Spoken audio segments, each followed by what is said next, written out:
इरादे मजबूत हों, हौसले बुलंद हों तो कोई क्या कुछ नहीं कर सकता है। और उस पर से हमारे देश की महिलाएं। आज हम आपको एक ऐसी महिला की कहानी बताने जा रहे हैं और उनसे मिलाने जा रहे हैं जिन्होंने जिन्होंने तमाम कठिनाइयों को सहा, पति के मृत्यु के बाद अपने बच्चों का पालन पोषण किया और साथ ही साथ उन्होंने और ये सब कुछ किया उन्होंने खेती के बदौलत। तो आज हम आपको मिलाएंगे वैशाली ज़िले की एक ऐसी ही महिला से। तो आइए हम आपको उनके फॉर्म में लेके चलते हैं और जानते हैं उनकी कहानी और कैसे उन्होंने खेती के बल पे एक अपनी पहचान बनाई। जिला स्तर में इनकी एक अलग पहचान है, लोग इन्हें जानते हैं और खेती से कई पुरस्कार से सम्मानित भी हो चुकी हैं। कई लोगों ने कहा पति की मृत्यु के बाद कि ज़मीन बेच के अब घर का पालन पोषण करिए, लेकिन उन्होंने तय किया कि ज़मीन नहीं बिकेगी बल्कि इन खेतों से फसल उपजाया जाएगा और अपने बच्चों का पालन पोषण किया जाएगा। आइए मिलाते हैं आपको अनीता जी से। अनीता कुमारी जी वैशाली जिला की धन्यवाद हैं। आपको। अनीता जी कहाँ से गाँव? और मैं यहाँ नारायणपुर से मीनापुर मीनापुर से हैं। क्या अनीता जिला जी? वैशाली वैशाली जिला से हैं अनीता नगर जी। थाना हाजीपुर और ये जिला पहले एक बार वैशाली। मैं आपको घुमा दूं। अनीता जी का ये फॉर्म है और शायद इसी खेती इसी ज़मीन के बदौलत आज अपनी एक पहचान है और इससे बहुत कुछ उत्पादन कर रही हैं और अपनी पहचान तो बना ही रही हैं, साथ ही साथ और लोगों के लिए मिसाल भी बन रही हैं। अनीता जी क्या रहा सफ़र आपका, कैसे रहा? मेरा सफल रहा कि मैं बहुत नाजुक समय में हमारे पति का देहांत हो गया, तो हमारे जी, बच्चे आइए, 3 इधर, बच्चे इधर। थे। जी जी। तो मैं इधर, किसान घर इधर, से मैं इधर। किसान घर से मैं जन्मी हुई थी और मैं किसान में शादी हुई है। मेरे पति बिजनेसमैन थे, पूरे देश में बिजनेस मेरा सप्लाई होती थी, हाजीपुर से कोबी से लेके फूल तक के बहुत अच्छे से नंबर 1 में मेरा घर का बिजनेस चलता था। लेकिन देहात के बाद मैं भी अपना खेती से बहुत प्यार किया और मेरा बच्चे जब छोटे छोटे थे तो मैं खेती से ही करके अपने बच्चों का पालन पोषण किए, घर गिरी बनाए, बच्चे को शादी ब्याह किए। और मैं ज़मीन बेचकर लोगों ने कहा कि इतनी नाजुक कन्या होकर के भी आप काम करिएगा, बहुत हमको लोग हंसता था, लेकिन फिर भी मैं उसका मैं कभी मुड़ के पीछे नहीं देखा था। मैं अपना काम करते करते आज मैं एक पैगाम पर पहुँच चुकी हूँ जहाँ हमारे नवार्ड से नवाजे गए हैं। मेरे नहीं होगा तो 20-21 को मेरा प्राइज़ मिल चुका है इस खेती के बदौलत से और खेती के बदौलत से। और मेरी काम के पहचान जो है क्या-क्या मेरे करती पूरे हैं? बिहार में है। क्या क्या करती हैं खेती में? मैं खेती में आलू और मक्का तो मेरा एक हो गया, उसके बाद हरा सब्जी होता है, फिर मतलब गर्मा सब्जी हो जाता है, फिर उसके बाद मैं अलानी सब्जी लगा देता हूँ भादों में, फिर कार्तिक में लगा दिया हूँ सीम। अभी मेरा सीम टूट रहा है, अब ख़त्म होने जा रहा है। अभी मैं मकई काट करके फिर सब्जी हरा लगाऊंगी। मैं अपने खेती से इतना प्यार करती हूँ कि मैं कचती नहीं हूँ। सुबह 6 बजे मैं खेत में आ जाती हूँ और 10 बजे 11 बजे फिर अपना नहा खा के फिर 3 बजे मैं खेत में आ जाती हूँ। ये प्रक्रिया कितने ये सालों मेरा से? प्रक्रिया 45 साल से चल रही है। इसी मेरा बच्चा सब बड़ा हो गए, सियान हो गए, शादी ब्याह कर लिए और बहुत अनेकों काम किए इसमें। फिर मैं अपना हौसला काम किया, मतलब अनेकों काम किए, लेकिन खेती मतलब मेरा ऑलरेडी जिंदगी भर मेरा कितना पहचान दिलाया खेती और क्या क्या खेती से बना चुके हैं? फर्स्ट सेकंड प्राइज मेरा और थर्ड 3 प्राइज मेरा हमेशा मिलते रहा। जहाँ भी गए मेरा काम, मेरा पहचान, मेरा नाम रहा।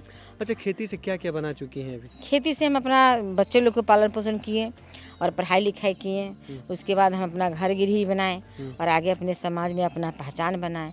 और अभी भी सब मेरा कुछ है घर से ही सब मकान सब- उकान अपना मकान सब शादी के मकान बाद? का शादी में कुछ सहयोग में मतलब ज़मीन से भी किए, लेकिन मोटा जैसे कोई मोटा काम किए, लेकिन और बाकी जितना काम किए सब खेत से उत्पादन करते हैं। उत्पादन हाँ, करती हैं। आदमी कभी नहीं कहा आपको उस समय लोग हंसते थे क्या? कुछ कहते बहुत थे? हंसते थे हमारे कब लोग। कितना बड़ा चैलेंज था? पहली बार कैसे जब पति एक्सपायर किए, 2 बच्चे थे, 3 बच्चे थे आपके? 3 बच्चे थे सभी मेरे। गोद में ही थे? हाँ, गोद में तो थे कैसे छोटे, इरादा आया? एक गोद में थे, एक 10 क्या साल की दिक्कत थी। आ गई कि आप निकल गए? दिक्कत- परिवार तो सभी लोग एक ही में थे, अलग थे? नहीं, एक ही में थे, लेकिन जब हमारे पति गुजरने के बाद लोगों को थोड़ा सा महसूस होने लगा कि हम के इन 3 बच्चों को कैसे पाल पाएंगे।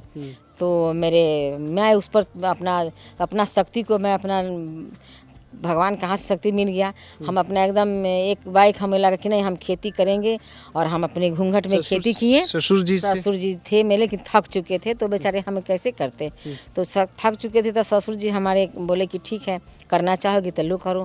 तो हमारे ससुर जी हमको खेत दे दिए और उस खेत से जो हम करना शुरू किए, तो मैं छोटा सा पेड़ पौधा को लगा के बेचना शुरू किए और उस करते करते करते फिर बीज हुआ, बीज को बेचना शुरू किए।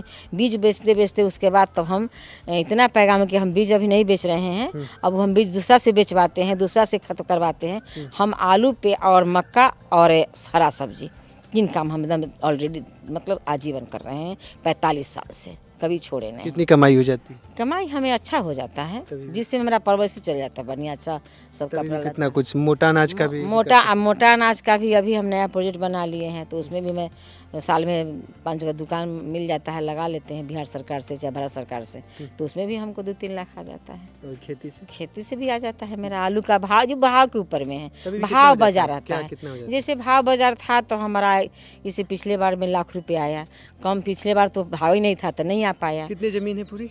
फिर जमीन हमारा अभी भी 3 बीघा है। 3 बीघे में पूरी करती है? क्या क्या और करती हैं? हम भी करते हैं, कुछ गरीब लोग को भी देते तो भी करवा लेते हैं। तो क्या क्या और करती है 3 बीघे? गोभी का बीज है, गोभी का पेड़ हो जाता है, लाल साग हो जाता है, और केला उला भी थोड़ा मोड़ा रहता है, वो भी हो जाता है। साल में 10-20 हज़ार केला में भी हो जाता है। 150 रुपये घर होते बच्चे हैं। क्या कर रहे हैं? बच्चे लोग हमारे पढ़ लिख के 2 बच्चियाँ की शादी कर दिए, और एक लड़का है तो भी अपना कभी कभी बाहर में रहता था, फिर घर में आ जाता है 2-4 साल अपना खेत उत में काम करके फिर बाहर चला वो गया। कभी नहीं कहा? वो नहीं। नहीं, उसका नहीं मन लगता है खेती? मन लगता है, कहीं मन लगा नहीं लगा, जानते इकलौता कब बच्चा तक है। रहे? इकलौता बच्चा है जबरदस्ती। इकलौता बच्चा है तो उसे इकलौता क्या, बच्चा है तो भाई दिक्कत तो हो ही जाता है। खैर कोई जब बात मन नहीं। करे जन्मे अपना होता है, संभालते हैं। तो लेकिन मेरा जो है काम अपना का करते रहते कभी हैं। गाय भी हम पोस लिए थे, गाय भी पोसे, उसको गाय का दूध भी अपने दुहे थे। उससे अभी भी गाय 2 है, उससे तो भी को भी खिला पिला रहे हैं। उससे भी सुबह में 1 घंटा काम कर लेते हैं। महिलाओं के लिए क्या कहेंगी? महिलाओं के लिए हम कहेंगे कि हमारी महिलाएं अभी शक्ति में कहीं कमज़ोर नहीं है, किसी पुरुषों से कम नहीं है, और हमारी महिलाएं को जो आरक्षण मिला है हमारे भारत सरकार से, बिहार सरकार से, उसका अपना अपनाएं और उसको मान सम्मान से काम करें, और हमारी महिलाएं किसी का मोहताज नहीं रहें। और आज मोहताज नहीं है, हर जगह देखिए मेरी महिला है, महिला में इतनी शक्ति है। महिला हमारी झांसी की रानी हो गई। महिला हमारी कमज़ोर कहाँ है, काम करती है। लेकिन जिस समय हम निकले थे उस समय कोई महिला भूख मारती थी, लेकिन घूंघट में रह के घर में रहती थी, नहीं निकल पाती थी, इतना ज़मीन बेच के खा जाती थी। कब निकली थी घर से? हम चौखट से 92 में निकले थे चौखट से बाहर। पढ़ाई और वढ़ाई? घूंघट में पढ़ाई तो उससे पहले हम कर चुके थे। 7 में हम थे, 8 में थे तो शादी हो गई थी, लेकिन उसके बाद हम इंटर किए, मैट्रिक किए, इंटर किए। खेती के बल पे ही? खेती के बल पर ही। पढ़ाई अपने बल पर किए हैं। बच्चे को भी पढ़ाते थे, अपने भी पढ़ते थे। इंटर तक आपने पढ़ाई भी इंटर भी किए थे, इंटर भी सेकेंड डिवीजन में किए थे, हाँ, कर लिए थे। मेरे शौक था कि कहीं निकल जाए, तो कहीं महिलाएं कुछ नौकरी लग अभी जाए। आज भी कई समाज में ऐसा देखने को मिलता है जिनके पति या कुछ ऐसी सामाजिक घटनाएं हो जाती हैं तो जमीनों में, तो आपके परिवार वाले ने, आपके जो पटीदार है उनका जमीनों में नहीं को लोग बेच बच दिए? ना, उन लोग को भी है, कुछ बेचे हैं, कुछ है अपना रख ले हैं। वो लोग हमको छोड़ मतलब कहें कि भाई हम नहीं सक पाएंगे, अपना बच्चा को पाले, कि आपका बच्चा को पालें, अपना ज़मीन बेच के खाइए चाहे जो कीजिए। लेकिन हम ठाने थे कि हम जब ज़मीन नहीं खरीदे तो हम बेचेंगे भी नहीं। ये मेरे ससुर जी का ज़मीन है, बनाया हुआ बहुत मेहनत से, हम उसको रख के और अपने 2-3 पुस्तक दिखाएंगे। जब तक हम रहेंगे ज़मीन को मैं अपने ससुर जी का नाम ही लिख के रखी। 1992 से खेती में रुक की परिवार की झंझटों से तमाम चीज़ों को देखते हुए इन्होंने तय किया, जब घर की स्थिति थोड़ी बिगड़ने लगी, बच्चों का पालन पोषण में समस्याएं आईं, तो इन्होंने खेती की ओर रुख किया और आज इस ज़मीन से सोना उपजाने की बात करती हैं और कहती हैं कि इसी सोने की बदौलत आज मेरी अपनी पहचान है। मैं अपने बच्चों की पालन पोषण की हूँ और आज करीब साल के 2 से 3 लाख रुपए, 4 लाख रुपए की सालाना कमाई भी कर लेती हूँ। और कहती हैं अनीता जी, महिला क्या कुछ नहीं कर सकती। एक दृढ़ निश्चय हो, एक मजबूत इच्छा हो तो महिला हर क्षेत्र में आगे बढ़ सकती हैं और अपनी पहचान बना सकती हैं। तो महिलाएं भी अब आगे बढ़ें और खेती में अगर हिचकिचा रही हैं तो अपनी सोच रखी हैं तो खेती की ओर कदम बढ़ाएं और एक अपनी पहचान स्थापित करें। ये वीडियो आपको अच्छा लगा हो तो किसान तक चैनल को लाइक सब्सक्राइब जरूर करें। हमसे है दुनिया, हमें कुछ करके दिखाना है। मिट्टी मेरी, सेहत मेरी, खेती का नया जमाना है। किसान तक खाना है तो उगाना है।